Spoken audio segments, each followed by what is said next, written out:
श्रीराम समर्थ. सद्गुरू श्री ब्रह्मचैतन्य गोंदवलेकर महाराज यांचं प्रवचन. 22 सप्टेंबर. भक्ती म्हणजे ईश्वराविषयी अत्यंत प्रेम.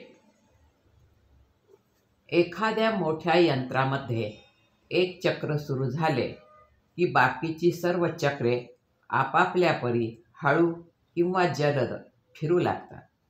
त्याचप्रमाणे आपल्या मनाचे आहे. मनाची एक शक्ती काम करू लागली की तिच्याबरोबर इतर सर्व शक्ती देखील हालचाल करू लागतात.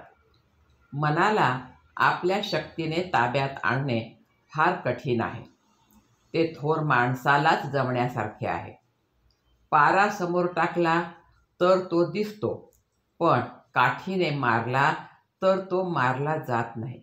त्याचप्रमाणे मन आहे हे समजते, पण ते आवरता येत नाही. म्हणूनच भगवंताला शरण जावे. आरशावर घाण पडली म्हणून साफ करण्याचा प्रसंग आला. अंतःकरणाची घाण पुसण्याचे काम साधनाने होते. मिरच्या, मिरे, मीठ इत्यादी पदार्थ एकत्र करून तसा सुंदर मसाला तयार करतात.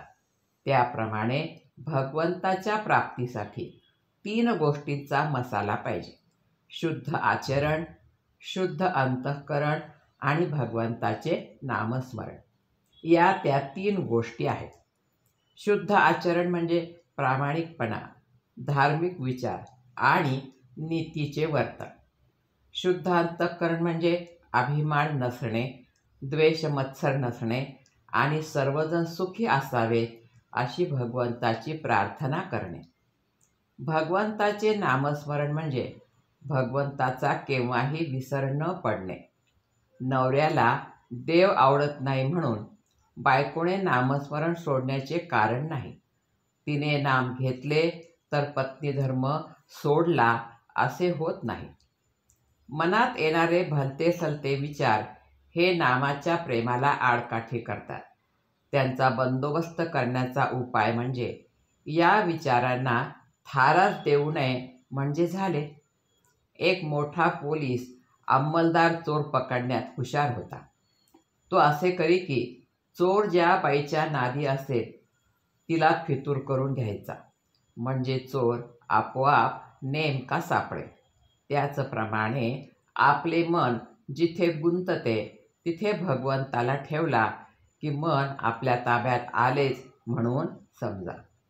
मनाचे संयमन करायला 2 उपाय आहेत. एक म्हणजे पातंजल योग आणि दुसरा म्हणजे भगवंताची भक्ती. पातंजल योग म्हणजे युक्ताहार विहार, नियमित राहणे आणि इंद्रियांचा निरोध करणे. भगवंताची भक्ती म्हणजे ईश्वराविषयी अत्यंत प्रेम. या प्रेमाची साधने कोणती? तर भगवंताचे नामस्मरण, त्याचे कथाकीर्तन, साधू समागम आणि त्यातल्या त्यात सद्गुरूची कृपा ही होत. भगवंताच्या स्मरणाशिवाय जी कर्मे होतात ती वाईट कर्मे होत.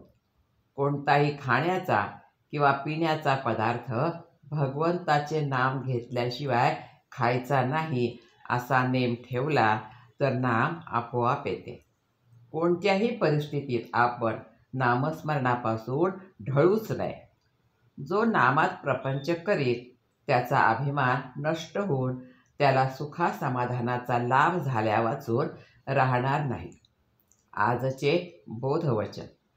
अनावर मनाला नामाचे ओंडके बांधावे म्हणजे भगवंताचे प्रेम येते. जानकी जीवन स्मरण. जय जय राम. श्रीराम समर्थ.